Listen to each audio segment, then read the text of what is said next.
So it's a real privilege to have an opportunity to talk to you today about connectivity across the agricultural platform. I'm going to cover a few topics, but my primary purpose is to talk about the hardest piece in connecting the provenance story, the quality story of food through to the consumer, and that's the first mile. If we can create dial tone like Rowan Dollar has done up in the Northern Territory, then we can connect the market back to our farm and tell that trusted supply chain story. Now, this is where I think Australia gets the advantage of being able to tell our consumers, locally and globally, about the care, the attention, the passion that we put into our food and fibre. But to do that, we must move out of the digital darkness. For too long, connectivity has really been the excuse that we've used for not embracing technology that other industries have leaned into over the last decade or two. You will hear language like Industry 4.0, the fourth industrial revolution as it applies to really transforming the way businesses connect devices, things from homes through to factories. And really, farms are just passionate factories. They require connectivity, they have devices. We are now living in an era where every plant and every animal can be connected. They will have a signature, a data point, a record that ultimately creates a sense of trust if used well. So, how do we do it? How do we move through this digital darkness and embrace the Internet of Things and AgTech? It's for this exact reason that KPMG collaborated with Meat and Livestock Australia, Sean and his team, and a revolutionary new precinct focused on global agri-food innovation in Toowoomba, a precinct called Atlas, to produce the report you see on screen, Agri 4.0, Connectivity at Our Fingertips. And Sean, our mission really with this publication was to try and demystify the technologies that are available, put it into language that we can all speak, and take some of that gobbledygook away from the technologists and make it real for us. So if you haven't yet had a chance to go past the biggest booth here, the MLA bus, we're in the shadow just opposite the door. Come and grab a copy of the report and please take it away. Share it with anyone that you know who's struggling to embrace technology. We hope it will help them come up the curve. So look, the last and most challenging barrier has absolutely been connectivity, and what we seek to do in the report is identify some of the first mile connectivity options that are available across Australia. And with confidence I can say that living in digital darkness is no longer an acceptable excuse, and now we have the opportunity to truly compete with our global markets where connectivity has been far more ubiquitous than we've enjoyed in Australia. So on this slide and in more detail in the publication, you can see there are a range of methods for connecting, and probably the most important point first is, why do you want to connect? How will you use the dial tone that can be brought to you? What will you measure? What do you think you need to know now in your farming operation? Who will you share that data with, and how will they use it? And what does the future look like? You know, if we put technology in that creates connectivity, how well do we understand what the future demand in our business will be for data? And I think, Sean, your content in the report was really insightful around just how much data uplift farmers seek once they have that connectivity solution.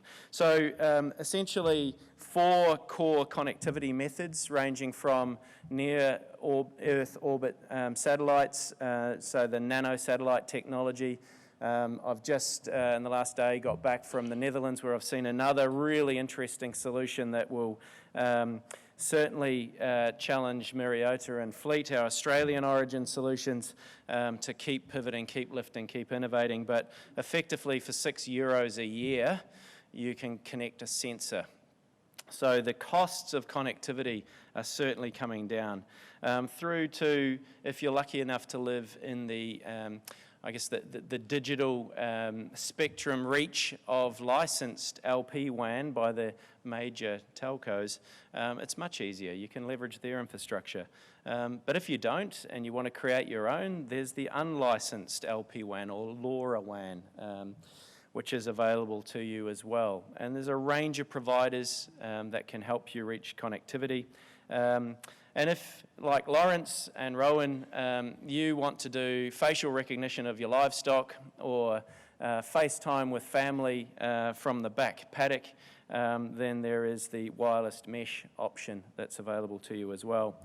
These things all sound complex, and that's why with a range of the RDCs, with also IAG, National Farmers Federation, and KPMG, and Food Agility, we're about to release a new website service for farmers built specifically for your use cases to help you find the ag tech and connectivity solutions that really best meet your needs. So again, a big thanks to Agri Futures and MLA for their support for that initiative, and more information is by the big bus.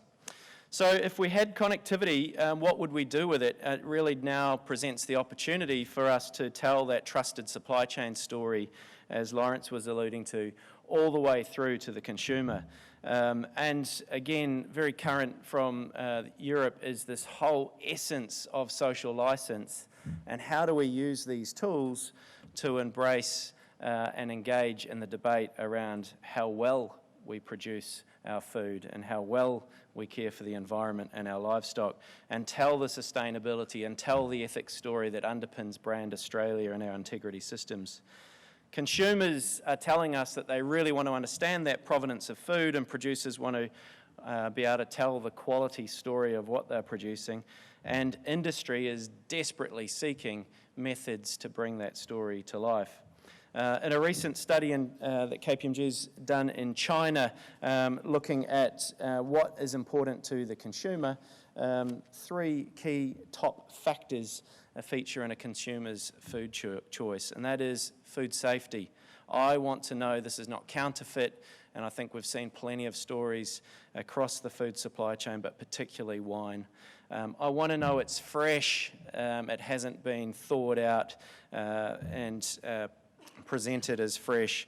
I want to know that the ingredients are authentic. I want assurance over this. I want to know that the premium I'm paying is for the product that I've got in my hands.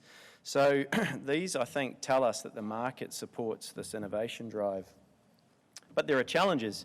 Food fraud and beverage fraud globally is a $10 to $15 billion problem, and about a third of that sits in the beverage or wines sector. And you can see a great example on screen, and Sam just shared another one with me that he got on WeChat this morning of yet another rip-off of an Australian wine bottle in China. It is a big, big problem, but so too is exporting fraudulent product from Australia to rip off our own labels and market. So we really must collaborate and use technologies to assure product. So if we could create this sort of common, real-time, trusted supply chain tools like distributed ledgers, products like blockchain, we can bring together all of these elements. But this language can be confusing, and I'll just leave with you the most important point is what goes in is what comes out. And if it's crap in, it's crap all through that blockchain. So you really must focus on how do you certify and authenticate who comes into your blockchain, who is your trusted supply chain partner, how will you have confidence in how you bring their data through into the supply chain. Because unless you do, you'll end up with an unsatisfactory message coming through to your consumer. So the key thing we need to do when we look at building blockchains or distributed ledgers through the food and beverage sector is really focus on where are the trust points, what matters and who does it matter to, what are the pain points, how do we use technology to improve that experience, how do we capture information more efficiently than we do manually currently. And also please remember that blockchain alone doesn't solve the problem. Blockchain must incorporate multiple technologies, and in fact that's one of its key advantages. We think that incorporating serialized labels and AR and VR into this process, QR codes, it's all part of contributing to an immutable transaction stream. So what I'm about to show you next is an example of some work that we're involved with one of Australia's wine producers. We've got a range of projects in this space, working with the rice industry to capture and measure carbon dioxide emissions through the supply chain for rice to further improve their claims around carbon neutrality or their mission towards it. We're working in Canada with wine businesses, and as I said, a few others here in Australia. So, Brendan, if the IT gods shine on us, we might just now listen to Paulie Wines tell their story.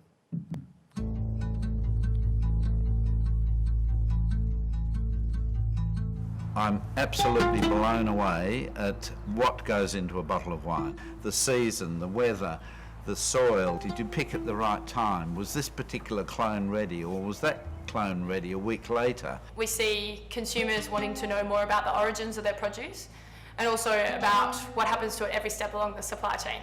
And as we expand our operation and we move into the global markets, I believe that consumers are demanding assurances and guarantees around these commitments to sustainability, commitments to fruit provenance, commitments to quality. KPMG has invested in the development of a specialist food and agribusiness practice. This group of subject matter experts leads and supports engagements across the firm, including management consulting, deals advisory, enterprise, and risk. Biosecurity, supply chain assurance, food provenance, food assurance, and food safety are all key focus areas for the team. In this case, we have worked with our digital specialists to assess the food production supply chain, to map data collection, link this to business needs, and determine ways to automate or digitise that process. Subsequently, we linked to our blockchain experts to contemplate utilising data for different outcomes, including a new customer experience using product labelling technology and the smartphone. We grow the fruit, we pick the fruit, we transport the fruit all the way through to our own distribution arm of our business. We invest heavily in acquiring and capturing as many data points as possible. Evaporation, it's irrigation, soil moisture, wind, temperature, daily mean. You know, we take all of these inputs and they govern our time and allocation of resource.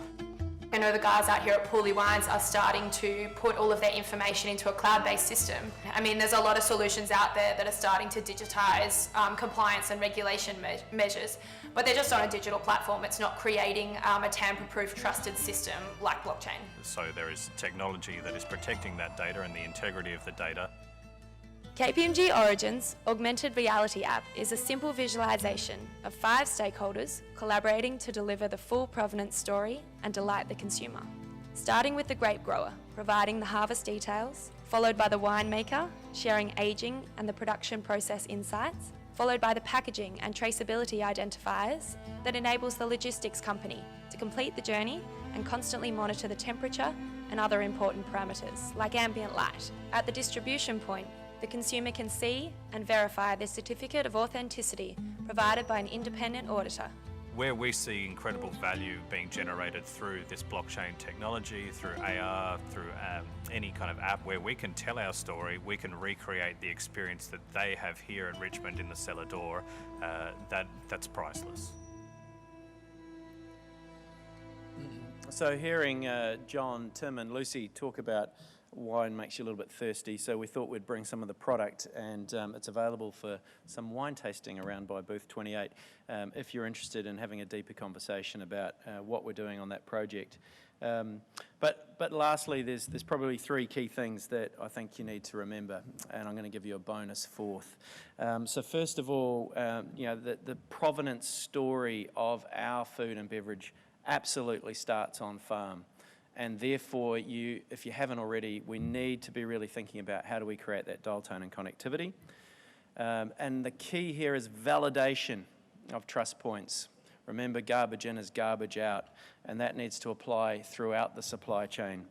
Blockchain just enables a trusted, transparent story. And the third point is that we have to really focus on value, and where is that value for the consumer? because they're the only one that is going to pay you more for the effort you're going to go to. There's secondary benefits, of course, in creating efficiency through the supply chain, but look for how you can lift the value of your produce through that trusted story. The bonus fourth is later in July, we will be releasing the AgTech Finder platform. So if you're a producer and you're looking for the right solution or range of solutions, please remember that resource brought to you by MLA, Agri Futures, and the other partners in the Food Agility Project will be available very shortly.